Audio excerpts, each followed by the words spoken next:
Once again, I'll start with mindset, right? Like, so, and this time I'm not going to hide it under the label of leadership, like, because it does start with mindset. And there are two approaches here. We can look at everything that's happening with a scarcity mindset and say, how do I, save everything that I have? And how do I protect myself and, go in that direction? Like, oh, there's not going to be jobs, there's going to be disruption. What's going to happen to my future? Nobody will want me, nobody wants these skills. Like, so that's the scarcity mindset. The abundance mindset, and we've talked about this often during the GI Mastermind program as well, requires you to be excited about this future.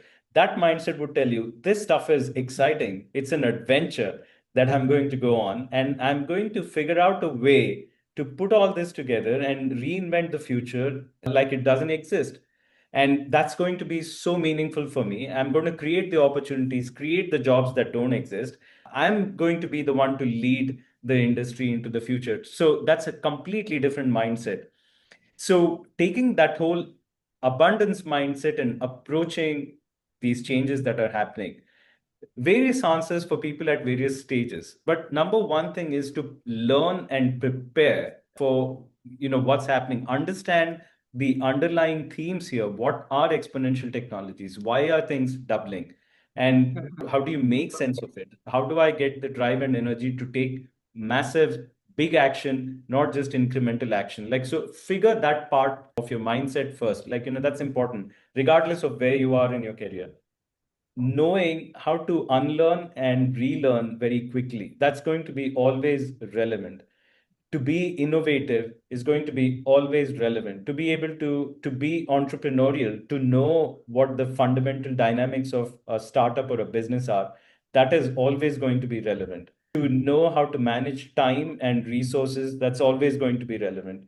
To know really what is healing, how the human body heals, that is going to be relevant. These fundamental skills, if you focus on, now what you do is you combine these fundamental skills with the opportunities and with the tools that are now available in the form of AI and in the form of robotics.